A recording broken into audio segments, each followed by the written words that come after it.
Actually, whilst preparing for this talk, I remembered an article that I read a couple of months ago in the New Yorker about the question whether the internet can be archived. It started actually with the case of the Malaysian Airlines flight crash in the Ukraine. Probably still remember that, in June 2014. And merely 2 weeks before the crash, a curator of the Russia and Eurasian collection at the Stanford, at the Hoover Institution at Stanford in the US, has submitted to the Internet Archive a list of Ukrainian and Russian websites and also blogs that ought to be recorded as part of the archive and really to remember the Ukrainian conflict. And so they did.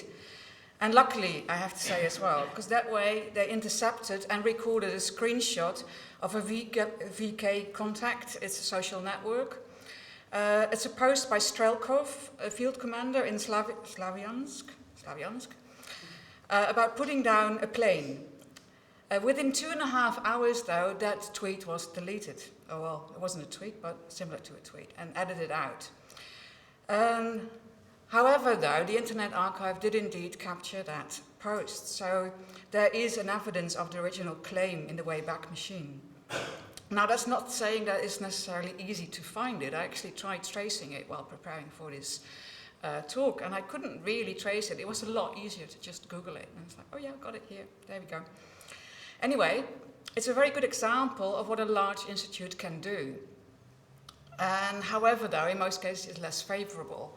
So in my talk now, I will talk about 3 different ways, in a way, of capturing online cultures. I will talk about larger institutes like the Wayback Machine, and I will talk about more amateur examples, and I will talk about oral cultures. So, as I said, to start off with, the Internet Wayback Machine is not always as promising as it's supposed to be, and we already heard about that a little bit this morning as well. Now, what you see here is a project by Igor Strohmeyer, ex-Punction. In 2011, he started to delete most of his online works. Announcing the project on Facebook, in his own words, he said the following. One of the main arguments for his reasoning was that the works didn't weren't accessible anymore in the way he intended them to be. So rather than just putting them on, he started deleting them. Now, trying to see the value of the Internet Archive, and in particular the Wayback Machine, I looked up some of his work to see whether they were still alive or captured. And also, in some cases they were, as the screenshots proves you as well. But in other cases, they didn't. Some time ago, I have to say, the Internet Archive started using a system based on Memento, it's called, it's a software, which was initially developed by Herbert van der Sompel and Rob Sanderson and made into a workable interface by Ilya Kramer. And it's now called a time tracker, Reconstruct, which you can find here. The idea is to use time tracking by providing you with a particular version of the page at a requested time.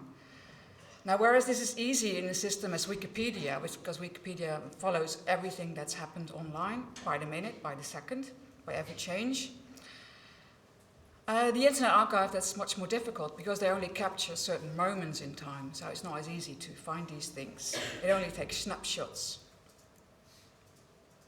So this is what happened indeed with another thing that I tried to look up on the Wayback Machine, one of the projects that Igor made. And when following the link to the sort of new location, you actually come back to his site in the Wayback Machine. Now, that could still be reasonably fine, in a way. Another difficulty, though, is that the Internet Archive, because it takes snapshots, it doesn't necessarily capture the software in the page or even an image. When someone actually decides to delete this image on their website, the Wayback Machine also has lost that image. More difficult even, and I have to say this is the work by Martin Nedum, Moshet.org, and it's been going on since '97, so it was a really good example to see where it's been captured by the Internet Wayback Machine. She also uses quite a few interactive possibilities on her website that you can send emails and stuff. So I actually tried doing that through the Wayback Machine, and this is where it led me. Again, when clicking further, because it gives you the possibility to click further on, and I might want to actually point you towards the, I don't know if you can read it, but the address bar, it has a caption of the date when it was captured by the Wayback Machine. So this is 2006, where I was at with this one. It was also 2006, so I followed and it got here. And then it's redirecting me. And then it redirects me to something completely random in 2012. So I don't know why it did that or how it did that, but it did. Now, that could be seen in the light of this work as quite interesting, because Martina Nedam, when she developed this work, she was actually quite interested in navigation, in different navigation systems. So you could see that still as a sort of interesting feature of the work. But yeah, normally I don't think it really works really well. So more importantly, in a way, this sort of Wayback Machine doesn't really provide you with any contextual information, which is something that we've been recurringly hearing about today as well. Another example that I want to show you is now developed by Rhizome, a non-profit organization based in New York. Rhizome has been around for 20 years, although not everyone knows it. Probably here also a few of you know it, but not everyone, I suppose. But it has a huge archive of net art, internet art, however you want to call it. Now recently they've started experimenting with different ways to capture content on the web. More specifically, they developed a social media archiving tool. And together actually with the earlier mentioned Ilya Kramer, Dragan Espenschied has been working on that. And Dragan actually is also quite an important figure talking about preserving online cultures, although I won't be mentioning him today. They made a web recorder, which is also freely available for everyone to use. So please go to their site and find the link. The main points for doing it for them is that it helps artists and others to preserve social media projects. And not only by archiving them, but by replicating the exact look and layout of the site used and the interactions with users. Whereas sort of regular screenshots and screen captures record statically, as I've been doing now, because I wasn't sure about the reliability here of the internet. I felt like, oh, I'll just screenshot everything and see what that brings up. It's very statically, of course. Using the web recorder, though, you can start documenting in a dynamic way. And this is particularly important for contemporary tools such as Instagram and Google Photo that use several automated editing systems, changing your images in little GIFs or little videos. And so I wanted to show you the example of how they use this recording system by showing you the example which they used on Amelia Ullman, an artist that did a performative action event on Instagram called Excellences and Performances, as you can see here. Now, to do that properly, because as I said before, I've been just taking screenshots, but you don't really get the same idea. This is Amelia's current Instagram profile, and this was the one that they actually used while recording it. Now, I'll just go out of this mode and show you indeed a slightly better version of how that then actually works. So this is where you enter if you go through Rhizome and look for this particular thing. You end up here, you click on one of those, and you see the official, the old Instagram feed that she used. Now, as I said before, the nice thing is that you can click through these images. You don't only get the images, you also get the comments that have been attached to it. So you get some of the context as well, how people used this interface, this social platform. And as I said before, and I'll have to probably turn up my volume here, it also shows you the moving image, I hope. It did before, of course. That's how it works. So anyway, you'll have to believe me. That's all I can say at the moment. So returning now to my PowerPoint here.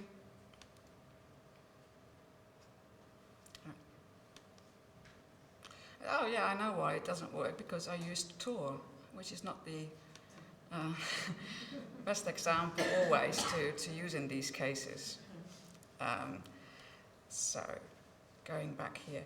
So it's indeed quite interesting indeed. What you see here is that it captures the whole environment on which this is happening. So I think it could also be a good strategy and an easy strategy also to use for museums. If you talk about the previous project that was just shown, for example, it can really nicely record what has happened at a certain moment online in a social web, which is normally quite restricted, but could now be accessed in a different way.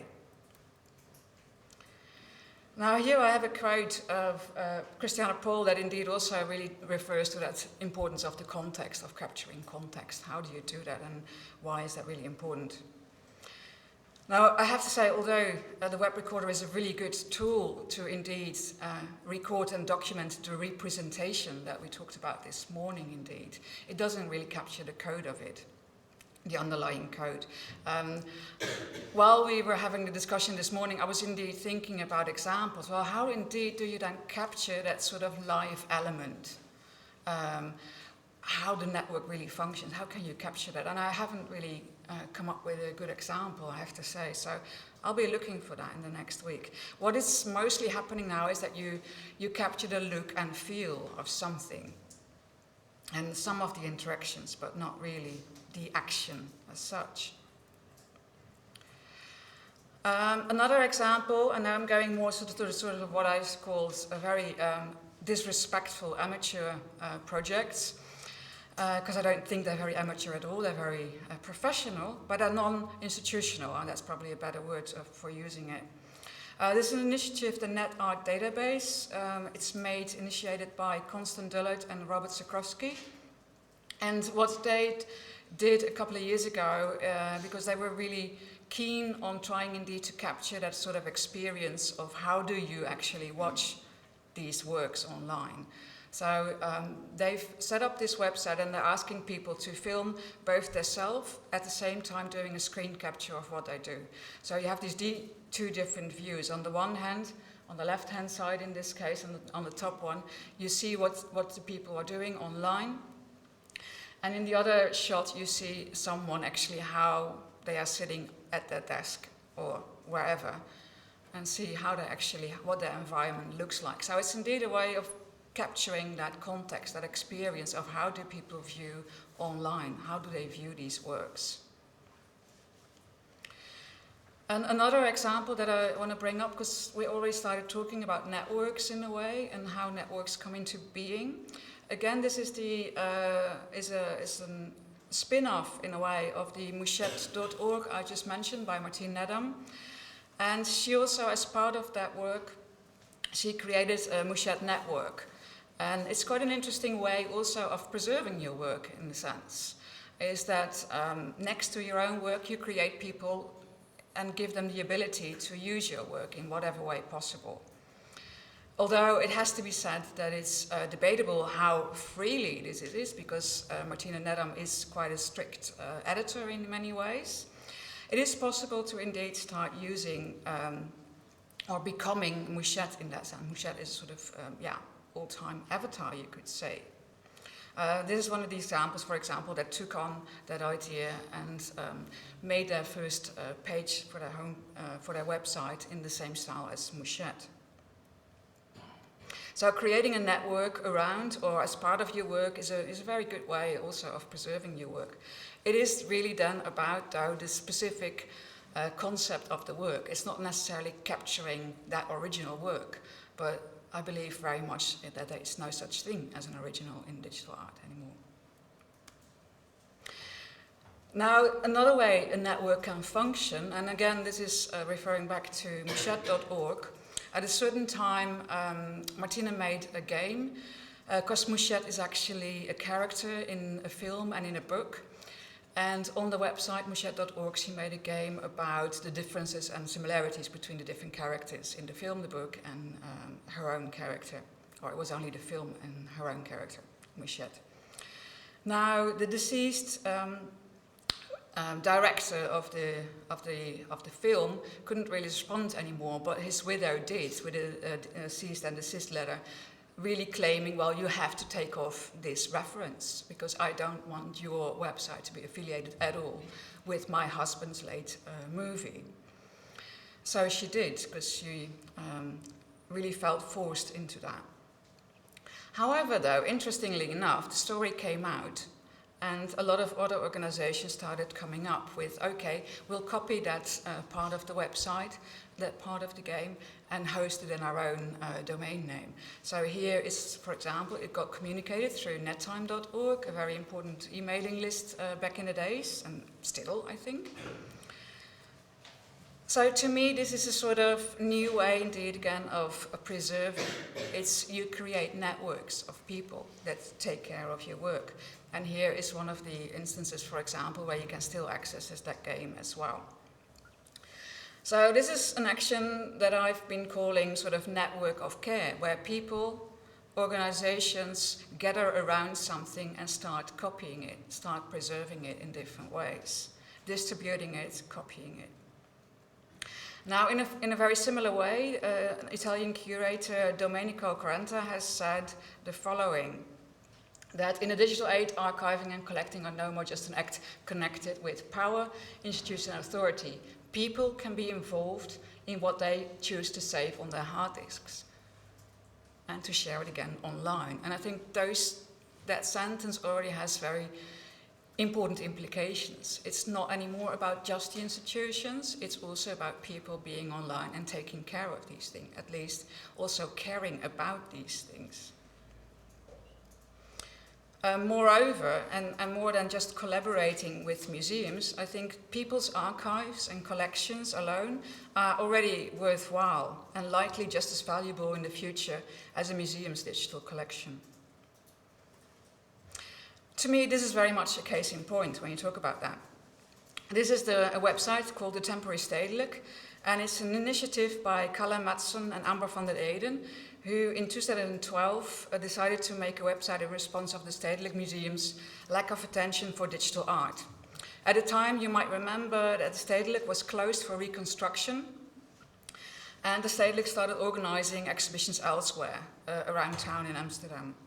And they called their program the Temporary Stedelijk. So one place they didn't occupy, strangely enough, was the online space.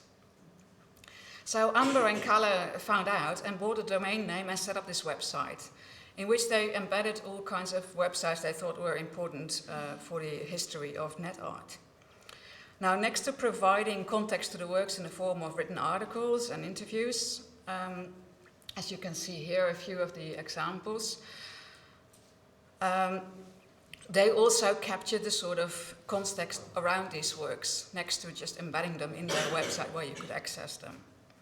So it's a very nice overview of how these things have worked. Now, in itself, also, it became another story. So what do we talk about when we talk about online cultures? We talk about stories, whereas this website is interesting in itself. I think the story of the Stedelijk Museum and how this whole affair came about makes it a much richer thing. So in other words, and as I mentioned before, it's about context and storytelling. And most of the storytelling takes place and took place from the beginning online on the internet through BBS systems, IRC chats, email lists, and many, albeit not all, are still easily available. Nettime, as I mentioned before, an important example, is a great resource to learn more about online cultures. And this is just a screenshot because I'm doing an exhibition with Olia Lialina that opens next month, and I was just looking through indeed what has actually been written about her, what kind of interviews have taken place. And then you find a lot. But there's also another way of storytelling through which we cannot only learn about an artist or hear her or his project, but in between the lines we also hear many other things. And that really came to me indeed when looking at this recent video from a presentation by Constant Dullet at the 3C conference in Berlin. And I'll just show you before I say much more, because then hopefully it will become quite clear what I mean here. And I have 5 minutes, so yeah, it should work. I hope. Like you would get these collectors that are posing in front of their artworks, to generate more relevance for their artworks. And in the end, I was thinking, if that relevance actually starts to, if that social capital, that quantification of social capital actually starts to represent actual capital, like in the art world, but in a lot of other places, then why not buy that capital? And of course, like if you just do a simple search online, you can buy Facebook followers, Instagram followers, everywhere. So, and then I started to research these followers, and these followers were all automated, right? Like this was their content, this were the pictures they're posting. So you would get these like kind of automated pictures where it says, this has the hashtag Instadroid, but weirdly cropped off heads in the image. This also reminiscence with weirdly cropped off heads in the image. And of course, like this means it's just an automatically cropped image because of the at that time dominant square format of Instagram pictures. So tags for likes with another few heads missing. Marathon, I never knew you could do a marathon with a snowboard, but whatever. So this is all like generated, right? So, and then you even have the bios. The bios are ripped from other people and then manipulated. So maybe a lot of you people would know this already, but I thought it was really like genuinely awesome poetry or found poetry where this is Jonalan, and Jonalan says, "Smiley, I'll prove to the world that I would ecom some hin important to thy Ned someday." So I think that's, and Darset says, "I love so much us the neighbor."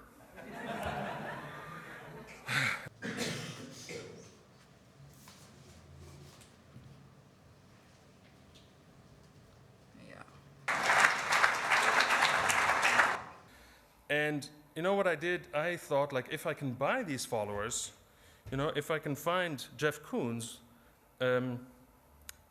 why not actually inject some capital into these people and inject some social capital? And I decided to buy 2.5 million Instagram followers because I had a budget from some institution, and I donated these followers to all these artists, right? Because if these artists want to kind of compare lengths of their dicks to like follower numbers, then why not make them all as equal? So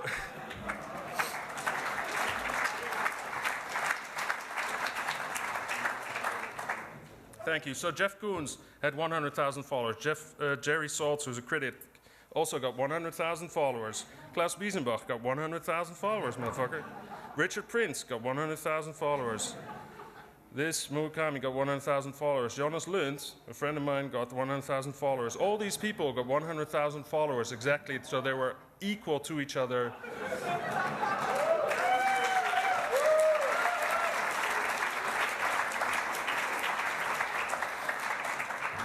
So basically, I became the Lenin of social media, right? Injecting capital and making people equal is what I do. So this is, but the weird thing was that the New York Times called me, and I'm like, holy fuck, New York Times is calling me. It's on the phone, on this shitty little free phone, or fair phone. Like on the, yeah, exactly, fair phone. There's New York Times, right? So I'm thinking, okay, this is relevant. I explain them everything, and she keeps asking me, I'm hurrying up. She's asking me, like, yeah, but like, do you know other people that are selling artwork through Instagram? And like, did you make money through Instagram? And I'm like, that's like what I'm criticizing. Like, this is not what the work is about. Like, I'm not actually telling you, like, maybe somebody once bought a work of mine through Instagram, but that's, like, I'm saying, like, this validation system of you thinking an artwork is important is corrupt. I gotta stop there. I mean, it's a really good video, and that's my point indeed, that it's such a good video. And probably Constant is even a better presenter, I have to say. Now, what I really found interesting when I saw this video is all the information that he talks about. He talks about Instagram, about the strange conversion of the image. He talks about fair phones. There's so much contextual information which you really don't capture if you just talk about this project. So there's many references to online and offline culture, artifacts and phenomenon. Now I have to hurry up a little bit, I know. And of course, as with any kind of storytelling, there is never something like a clear-cut story. And one of the earlier examples that I really like, that shows this very brightly, is this email from Alexa Shulgin that was posted on the earlier mentioned emailing list, NetTime, in 1997. Around the time, there was a lot of discussion around the term net.art, the dot between net and art. In a sort of attempt to sort of clarify the origin of the term, the story only becomes more of a myth. Now, why do I say this? Because I think it's really interesting to see how storytelling is used as a method as well as a practice. And also as something to, how to preserve online culture is through memory, where gaps and fragments exist and not real truths. Another example, a more contemporary one, is by Erica Scorti. It's her book, The Outage. It's a ghostwritten memoir, which is fully based on her online presence and through photos, videos, Facebook and Twitter accounts, her history and online identity unfolds. So to conclude, the preservation or collecting of online cultures requires a new understanding of the archive or of objects. It's really the question, do we still talk about things in such a way? Can we understand them as living environments that can adapt to the flexible requirements of the mutable work it contains? Now, such recontextualization requires new modes, models, and criteria for documenting and preserving the process and the instability of works that are often created by multiple authors and constantly develop. Now, in this presentation, I've shown some examples to preserve online cultures through very simple screenshots, as I've done for this presentation, to more advanced methods like the Wayback Machine or Rhizome's web recorder, to more amateur examples from networks of care to video captures of different states and environments, to copying sites through memories captured in oral and written forms, which, as I said before, are inherently fragmentary and consist of multiple voices. And this is only a glimpse of the possibilities out there. Importantly, I think the one example is not necessarily better than the other.